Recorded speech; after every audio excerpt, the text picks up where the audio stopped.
Hello, everyone. Welcome back to the podcast. I'm Mark, and today we have a topic that might make some of you a little angry. Angry? That's a strong start, Mark. But honestly, you might be right. I'm here with Sarah, our exam expert. Sarah, tell them why they might get angry today. Hello, guys. Here is the truth. You can speak English fluently. You can watch Netflix without subtitles. You can work in an American company. But you can still fail the TOEFL, IELTS, or GMAT. That sounds like a nightmare. It is. I have met so many students who are basically native speakers. They walk in confident, smiling, and then they get the results. And? Disaster. A 6.5 in IELTS writing or a 90 in TOEFL. They ask me, Sarah, my English is perfect. Why does this test hate me? Yeah, that feels unfair. If I speak good English, I should get a good score. No, and that is the biggest mistake smart people make. They think these exams test your English. They don't? Only partly. What they actually test is your ability to follow a specific, rigid system of logic. They test your ability to take a test. Ah, I see. So it's a game. Exactly. It is a game with strict rules. If you play football with basketball rules, you lose, even if you are a great athlete. Good analogy. So, today we expose why smart people fail, and more importantly, how to stop failing. Yes, we are going to look at TOEFL, IELTS, and the scary GMAT. Ugh, GMAT. Just saying the word gives me a headache. Don't worry, we'll break it down. Let's start with a common situation. Mark, imagine you are taking the IELTS speaking test. Okay, I'm ready. The examiner asks, tell me about your hometown. Go. Oh, easy. I'm from a small town, you know? It's pretty cool. Not much to do there, honestly, but the people are nice. Stop. What? Was my grammar bad? Your grammar was fine. Your pronunciation was great. But you might get a lower score than you deserve. Why? I was natural.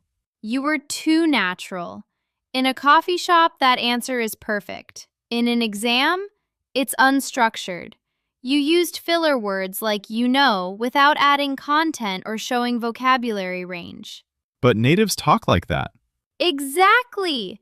Native speakers often get lower scores because they don't try to show off.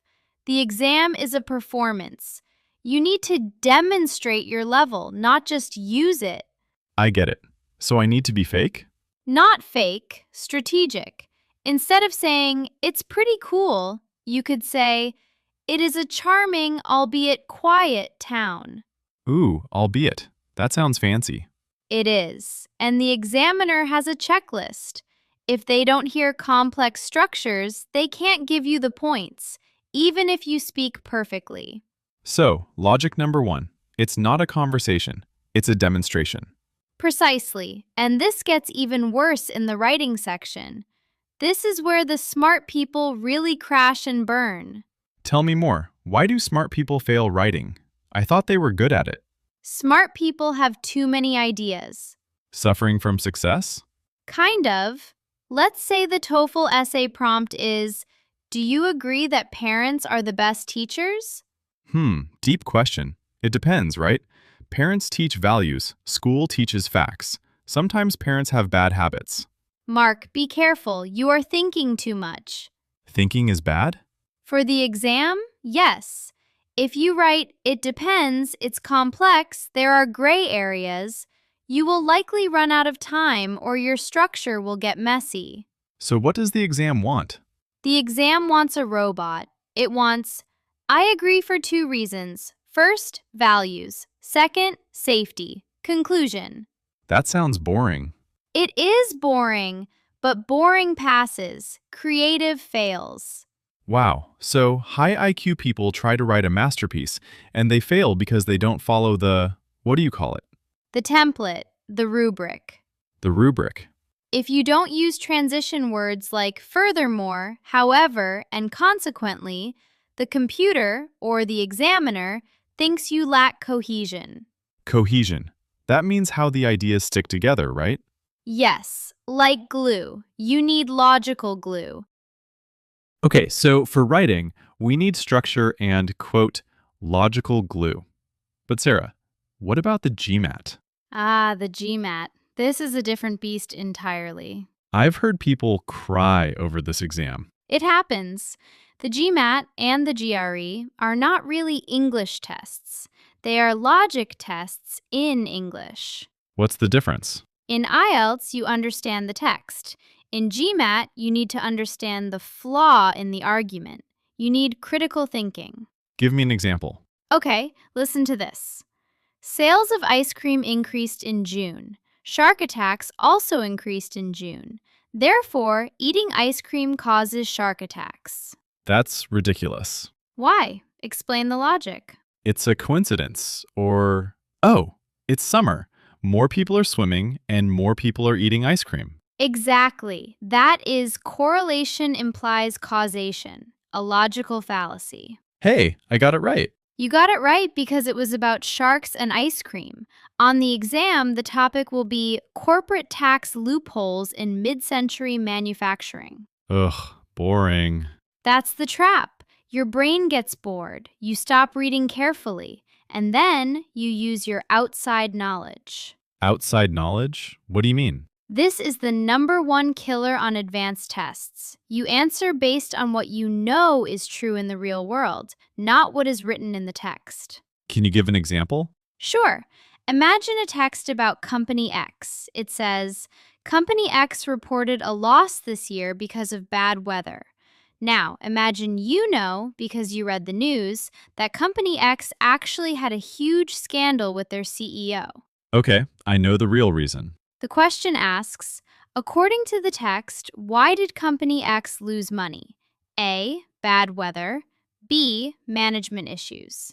My brain wants to say B because I know it's true. But the answer is A, because the question said, according to the text. That is annoying. It feels like lying. It feels counterintuitive.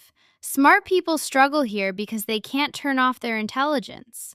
They analyze too much and bring in outside facts. So, to pass these exams, you put blinders on, like a horse? Yes, put your blinders on. Only look at what is on the page. Nothing else exists. That is good advice. It makes it simpler. It does. It removes the stress of knowing everything. You just process the data in front of you. Okay, so we have the boring writing rule and the don't think too much rule. What about vocabulary?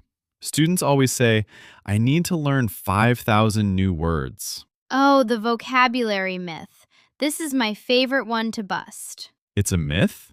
Surely knowing more words is better. Knowing more words is good, but knowing rare words is usually a waste of time. What do you mean by rare? Students memorize lists of words like pusillanimous or obsequious from 19th century literature. Pusilla what? I don't even know that word. Exactly. You are a native speaker and you don't know it. If you use that in an IELTS essay, you look weird.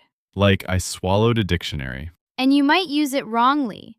Using a fancy word incorrectly is much worse than using a simple word correctly. Right, because it breaks the flow? The collocation. Words have partners. You can make a mistake, but not do a mistake. If you learn a fancy word without its partner, you sound unnatural. So, strategy over quantity? Always.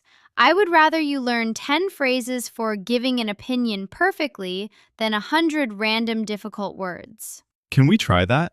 Give me a phrase to upgrade my English right now. Instead of saying, I think, Okay, instead of I think, try it is widely argued that. it is widely argued that pizza is the best food. Ideally for a more academic topic, Mark, but yes. Or one compelling argument is that. One compelling argument is that exams are stressful. Perfect. See? You sound smarter instantly, and you didn't need a dictionary. I like this. It's like a cheat code. It is. These exams are standardized. That means they are predictable. And if they are predictable, they are beatable. Okay, Sarah, I am feeling pumped. We know the traps, we know the logic. Now, let's talk solutions. Let's do it. If I am listening to this podcast and I have an exam in 1 month, what is the number one thing I should change in my study routine? Stop studying English and start studying the exam. Unpack that for us. What does that look like on a Tuesday night? Don't just read the New York Times and hope you absorb vocabulary. That is passive. You need active strategy practice. Like doing practice tests? Yes, but don't just take the test, check your score, and move on. That is the biggest waste of time. I do that with online quizzes all the time. I get 80%, I feel good, I close the tab. And you learned nothing. You need to look at the 20% you got wrong. Why did you get them wrong? Was it vocabulary? Was it grammar? Or was it logic? Ah, the logic again. If you got it wrong because of logic, you need to understand why the test maker chose the other answer. You need to get inside the head of the enemy. Know your enemy. Exactly. Read the answer key explanations. They are boring, but they are gold. They tell you, option A is incorrect because. That because is what you need to learn. Analyze your mistakes. Got it. What is insight number 2? Speed is a skill. Oh, I hate time pressure. I panic. Everyone does. Smart people often fail because they are perfectionists. They spend 5 minutes on one hard question. Yeah, I want to get it right. But in the exam, getting stuck on one question means you miss the last 5 questions. That is a mathematical disaster. So, what should I do? Just guess? Yes, guess and move on. You need the discipline to say, I don't know this, bye-bye. Bye-bye. I like that. It's liberating. We call it time management, but really it is emotional management. Can you handle the feeling of not knowing? That's deep. It's not just an English test. It's a test of your nerves. 100%. Okay, third insight. Give us one last golden nugget. Feedback. You cannot see your own back, and you cannot see your own logic gaps. You mean I need a teacher? Ideally, yes, or a study partner who is brutally honest. My wife is brutally honest. Perfect! But seriously, if you write an essay, you think it is clear because you wrote it. You know what you meant to say. Right, it makes sense in my head. But a reader doesn't live in your head. You need someone to read it and say, Mark, this sentence makes no sense, or Mark, you jumped from point A to point C without point B. So we need external eyes. Yes, don't study in a vacuum. Isolation is the enemy of improvement. Okay, let me recap. 1. Study the exam logic, not just the language. 2. Manage your emotions and time. Guess if you have to. 3. Get feedback to find your blind spots. You would pass the listening section, Mark. Good summary. I'm trying my best. You know, there is one final thing I want to say to the listeners. Go ahead. Your exam score does not define your intelligence, and it doesn't even strictly define your English ability. It is just a snapshot of how well you played the game on that specific day. That is really important to hear. I think people take it very personally. They do. If you fail, don't say I am stupid. Say I used the wrong strategy. Then change the strategy. Change the strategy. I love that. So, Mark, are you ready to take a practice test now? Maybe next week. I need to practice my logical glue first. Fair enough. All right, everyone. Thank you for listening. We hope this changed how you look at TOEFL, IELTS, and GMAT. Don't work harder, work smarter. Before you go, here's a question for you to think about today. When was the last time you failed a test? Not because you didn't know the answer, but because you didn't understand the question. Ooh, good one. Think about that logic trap. We will see you in the next episode where we talk about accents. Does your accent actually matter? Oh, that's going to be a spicy one. See you then. Bye. Bye, everyone.